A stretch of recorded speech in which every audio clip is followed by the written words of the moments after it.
Nekada se Srbijom u sumrak i praskozorje prolamala rika šumskog kralja.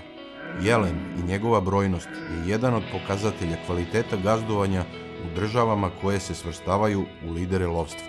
Ova plemenita divljač je naseljavala velike oblasti u Srbiji, ali seča šuma, prekomerno izlovljavanje, ratovi i mnogi drugi faktori su doveli do značajnog smanjenja brojnosti jelena. Jelen do, jelenac, košutnjak, košutica i mnogi drugi nazivi mesta i lokaliteta, kao i stari zapisi, slike i drugi dokazi potvrđuju da ovo naseljavanje predstavlja reintrodukciju na područjima gde ga trenutno nema ili gde je nastanjen od početka jelenizacije Srbije, kako lovci popularno kažu.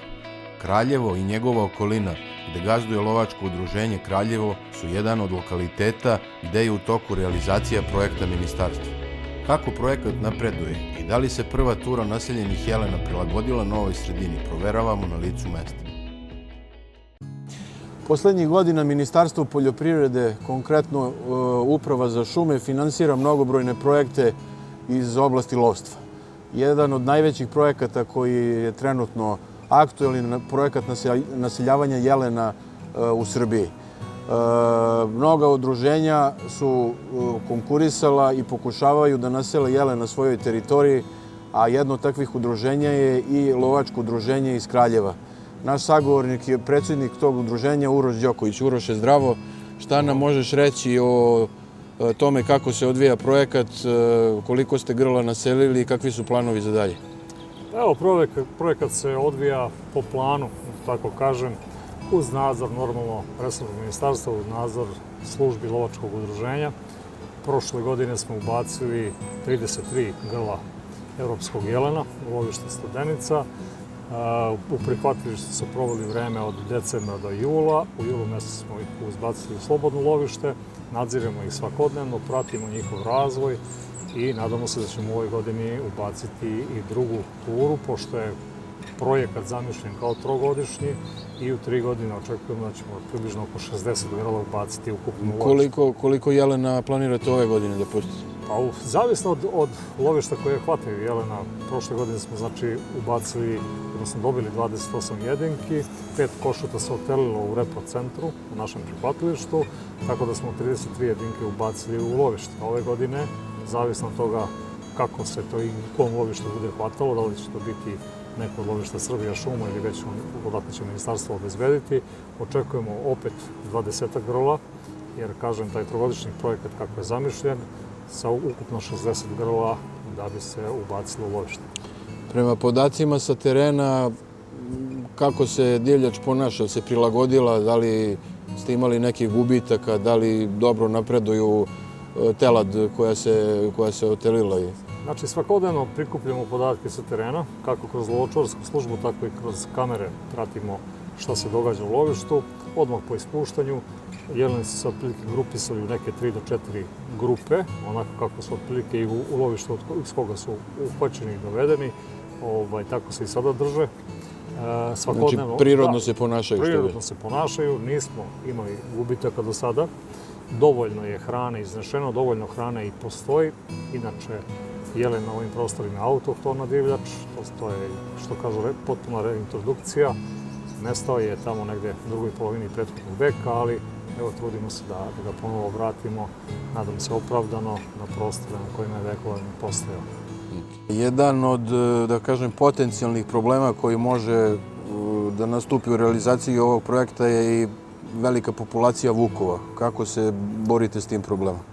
Pa, znate šta, godišnjim planovima gazdovanja mi se trudimo da populaciju vuka održimo na nekakvom, što kažu, ne minimumu, ne nekakvom optimumu, nego da ga zadržimo na onom stanju gde nam ne ugrožava matične fondove divlje svinje i srneće divljači, što kažu godinama ustanovili da je tako, a nadamo se da neće ugrožavati ni fond jelenske divljači.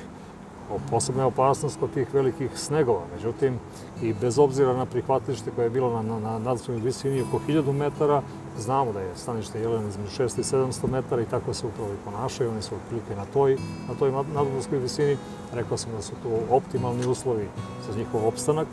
Populacija vuka, znači, držimo je pod kontrolom. sa godišnjim odstrelom i u ovoj, kao i prethodnih godine, ispunili smo plan godišnjeg odstrela. Računalo bismo da je dovoljno što su 6 mjeseci proveli u prihvatilištu, gdje su ne bukvalno, ali imali sigurno vizualni kontakt i sa vukovima, i sa medvedima, i sa svim ostalim, što kažu, gajnim vrstama divljači u ovom delu lovišta. Dobro, ja se iskreno nadam da će ovaj projekat da uspe u potpunosti, a po onome što sam vidio izgleda da hoće. Sutra ćemo imati prilike da snimimo na vašem uzgajalištu kako napreduje i projekat veštačke proizvodnje zeca. Ste vi prvi, ja mislim, i prvi počeli u Srbiji. Mi smo prvi krenuli zvanično sa veštačkom proizvodnjom zeca. Vidjet ćete sutra, mislim da i to ide dosta dobro, bez obzira na nekakva očekivanja u startu i nekakav strah, što kažu. Ušli smo u vzdušnu tu proizvodnju i mi smo se pokrenuli. Ja bih mogao da posavjetujem sva lovačka udruženja, ako je to jedini način da zeca vratimo i zadržimo, da u tu priču uđu bez problema i bez straha, jer rezultati sigurno neće izostati. Terene gdje ste do sada ispuštali zeca, ali ima neke osjetne razlike u smislu povećanja? Kako ne? Kod samog ispuštanja zeca bilo je važno steći nekakva svoja iskustva, jer znate, u literaturi i u nekom ličnom iskustvu u Srbiji u lovačkim udruženjima i nije bilo, tako da smo sticali svoje iskustva u svakoj godini proizvodnje. I osnovni problem nije proizvodnja, nije taj kabezni, što kažu, sistem. Osnovni problem je prilagođavanje staničnim uslovima tamo gdje se ispušta, i onda smo napravili jedan potez koji nam se pokazao kao dobrim. U sva prihvatilišta koje smo imali za srneću divljač, za divlju svinju, za fazansku divljač, ubacivali smo zeca, gdje je on, što kažu, napredovao, gdje je razvijao mišićnu masu, gdje je bio u kontaktu neposredno sa predatorima svih vrsta, počeo od da, pretpostavljam da je fizička kondicija glavni atribut za uspjeh. Tako da, faktički, god smo ga ispustili, osjetio se, što kažu, osjetio se porast, i fakat je da polako sistematski svoje lovište punimo sa zecom. Pored svega ovoga, kroz razgovor sam čuo da u planu postoji i naseljavanje divokoze. Ne znam da li ćete u tome uspjeti, ja bih lično voleo da uspete, jer koliko smo vidjeli, tereni su ovdje fenomenalni. Mi raspolažemo dovoljnim kapacitetima kada je u pitanju stručna lovočuvarska služba. Lovci u ovom delu lovišta Studenica su edukovani mnogo pre stanovništva i oni su željni takvih stvari. Fakat je da lov nikada nije bio prioritet u smislu opstanka pojedinih vrsta. Znate i sami da se mi lovci deklarišemo kao najstariji ekolozi. Nije bilo nas, odavno ne bi bilo pojedinih životinjskih vrsta. Mi to dokazujemo sada kroz reintrodukciju. Evo, danas smo imali prilike da vidimo jednog starijeg gospodina koji je rekao da doživim da vidim i divokozu, pa neće da mi bude žao da umrem. Neka je živ i zdrav, doživeće sigurno. Ništa, hvala ti, Uroše, puno na razgovoru, želim vam puno uspeha u realizaciji. Hvala.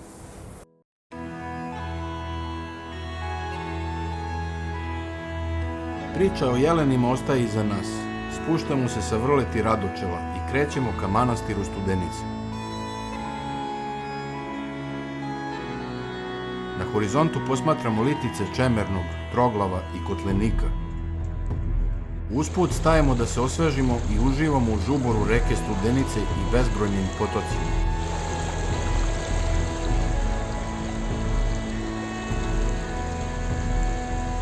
Na samom putu posećujemo novoizgrađeni hotel i ribnjak Pastrmke preduzimljivog privrednika Dragoslava Antonijevića, inače također lovca i člana lovačkog udruženja Kraljevo.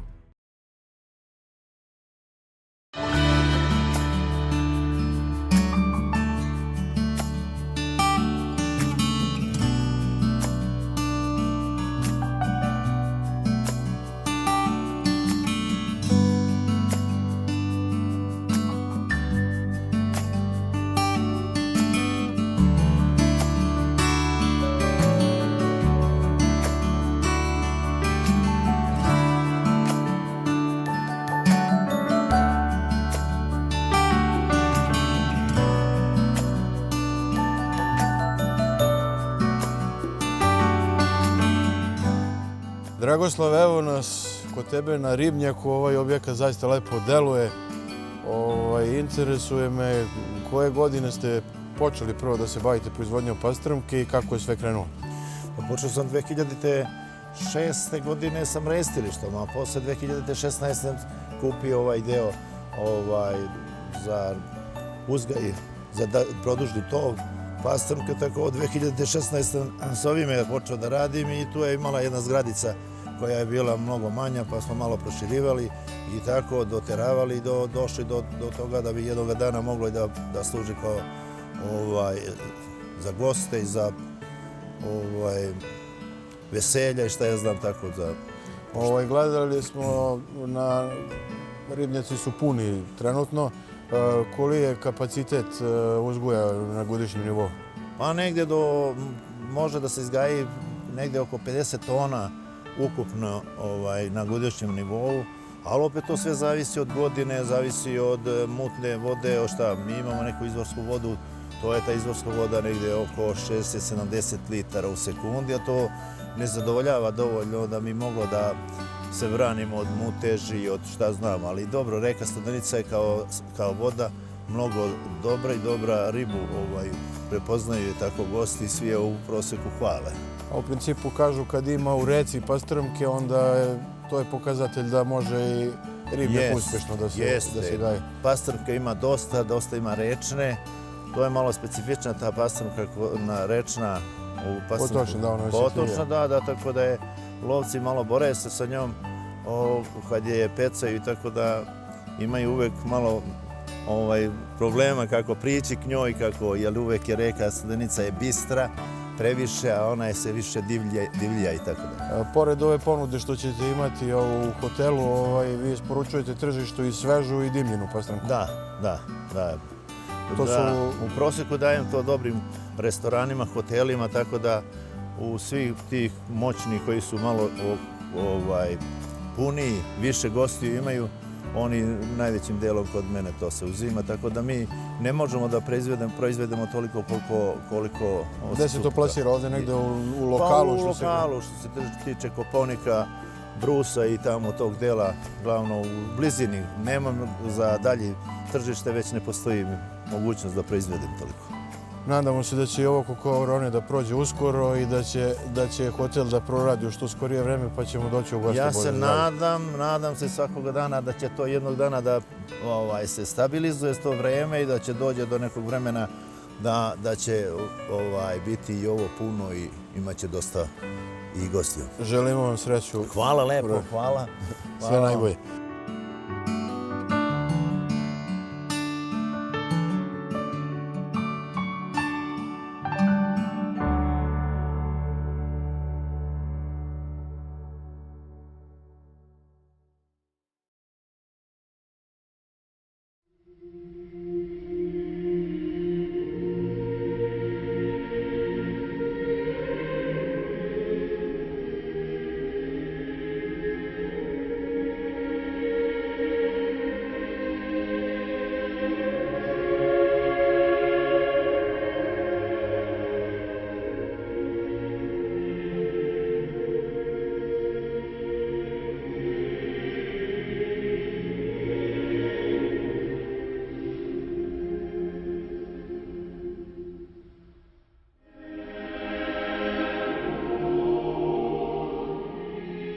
Posjetiti ovaj kraj, a ne obići njegov versko-kulturni centar, bi zaista bilo neprimereno.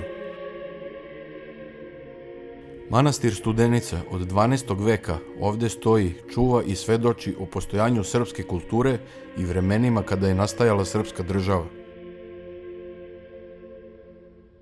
Pored toga čuva i mošti Nemanjića i uči i hodočasnike i turiste o istorijskim činjenicama, veri i tradiciji.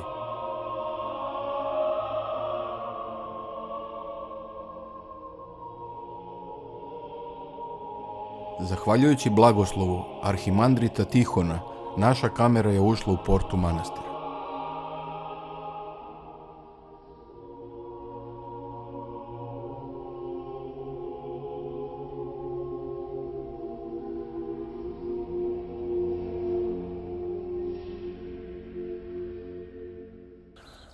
Evo nas u posjeti manastiru Studenica. Kustos ovog manastira Pavle Đajić će nam reći nešto više o samom manastiru i o njegovoj istoriji? Pomaže Bog i dobrodošli u manastir Studenicu. Trenutno se nalazimo u porti manastira Studenice i što vidimo iza nas je Bogorodičina crkva. Manastir je podigao Stefan Nemanja krajem 12. veka, najvjerojatnije po nagovoru svoga sina Svetog Save. Kao što i sam Sava navodi, na ovom mjestu je njegov otac dolazi u lov, znači ovo je bilo pusto lovište zverova koje on izabrao kako bi podigao sebi grobnu crkvu i ovu svetinju ostavio narednim generacijama. Što se tiče samog manastira, znači, kao što sam već rekao, manastir je crkva podignuta kao grobna crkva cijele dinastije Nemanjića i unutra se nalazi, znači, grob u kome je sahranjen Stefan Nemanja. Imali smo prilike da vidimo i Stefan Nemanja i njegova supruga, odnosno majka Svetog Save i brat Svetoga Save. I brat Svetoga Save, prvi srpski kralj Stefan Prvovenčani. Stefan Nemanja je ovdje proveo kao monah nekih godinu i pol dana, nakon čega je otišao na Svetu Goru i gdje se upokojio i sve do 1207. godine kada je njegov sin Sava preneo mošti svoga oca ovdje i kao što znamo ovdje pomirio zavađenu braću i to je jedan od vrlo bitnih događaja u srpskoj istoriji koja je obeležila srpski narod. Znači od tog momenta počinje prosperitet srpskog naroda jer srpski narod u tom momentu više nema ni spoljašnjih ni unutrašnjih neprijatelja. Sva tri brata se nalaze ovdje, Sava ovdje ostaje kao studenički iguman. Tako da se ceo tadašnji srednjovekovni život odvijao baš ovdje u ovoj porti, iz koje je kasnije Sveti Sava otišao na sabor u Nukeju i dobio autokefalnost. Danas je ovo uređeno mesto, znači manastirska porta i to. Imali dosta ljudi da dolaze u posjetu i da... Imamo dosta i turista i hodočasnika. Manastir je dosta posjećen, naročito u letnjim mjesecima. Dobro, pretpostavljam da ovdje su zime malo hladnije, pa pretpostavljam da su veliki snegovi. Da li ima nekih poremećaja u smislu posjeta od kada je pandemija? Pa nema, samo imamo malo manje stranaca, ali dosta više našeg naroda, dosta više naših vernika, dosta više naših turista. Koliko monaha ima u manastiru? 8 monaha. 8 monaha, da. Dobro, Pavle, hvala ti na razgovor. Zbogom, zdravo. Prijetno.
Neki od novinara koji prate lovstvo dođe u Kraljevo, šteta bi bilo da ne posjeti jednog starog i iskusnog lovca i lovnog radnika sa bogatom radnom biografijom. Evo, nalazimo se u kući gospodina Tomislava Savićevića, koji je naš domaćin i koji će nam reći nešto o sebi. Možete nam reći da nam se prvo predstavite? Da, ja sam Tomislav Savićević. Radio sam u Baranji od početka do kraja, 40 godina, 9 mjeseci i 23 dana i po lovstvu i zato imam tolike trofeje. Sa koliko godina ste počeli da radite u lovstvu? 19. Sa 19 godina? Da.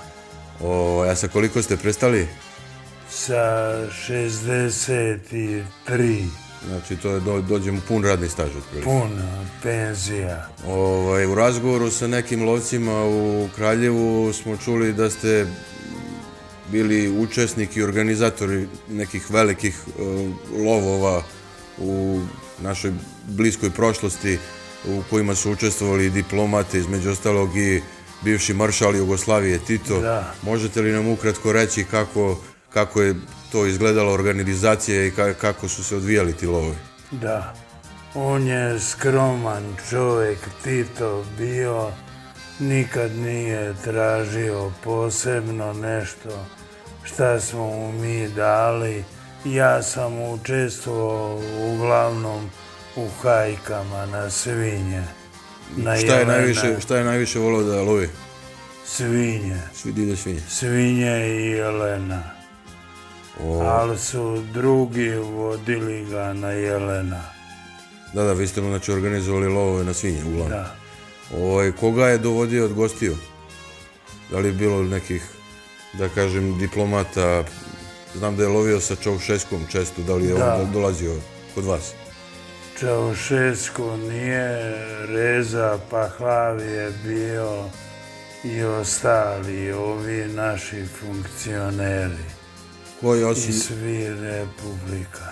A ko je bio, ovako da kažemo, najsrčaniji lovac od tih političara? Dolanc. Stane Dolanc, volio da lovi? Možete li nam reći neku anegdotu ili neki zanimljiv događaj iz tog perioda? Vodili smo mi Debelog, pokojni je, zvali smo ga Debeli, na Jelena, ja lično, i Miki. Mika Špilja? Ne, Miki, jedan lovac. Aha, mi, organizator. Pokojni. I on je sav u znoju, ali ide sa nama. Ja sam tad hodao puno i mogo sam, sad sam oslabio malo, noge me bole, ali još uvijek idem na Čemerno i to. Lovite još uvijek? Da. Dobro, sad malo sačeke. Sačeke. Da vas pitam, da li postoji neke razlike što se tiče lovstva u tom nekom periodu kada ste vi radili danas po vama? Da. U čemu? Postoje veća disciplina bila tada u moje vreme nego sada. U kom smislu? Iako u smislu čekanja gostiju, izvršenja, vođenja, govorimo o lovnom turizmu. Hoćete da kažete da se više poštovao lovački kodeks i lovački običaj? Da. I sada idemo sa naseljavanjem jelena. Da, to smo imali prilike juče da pravimo prilog o tome. Nadamo se da će taj projekat uspešno da prođe. Da prođe ovde, a ima sve uslove da bude kako treba. Vidim da imate puno trofeja lovačkih ovde. Koji vam je, vidim ovog muflona da je ovako zaista lep. Gde je on? Mufleni su iz Slovenije, Podgorje, oba dva. A gamsovi su divokoze.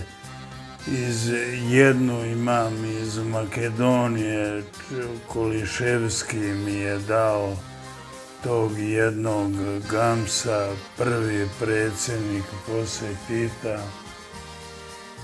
A ostalo imam lopatare iz Karađorđeva i iz Austrije, belorepog jelena iz Karađorđeva.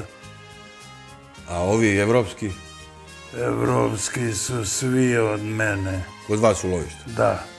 Vi ste radili u... Šef lovstva bio u Dardi, Šumarija Darda.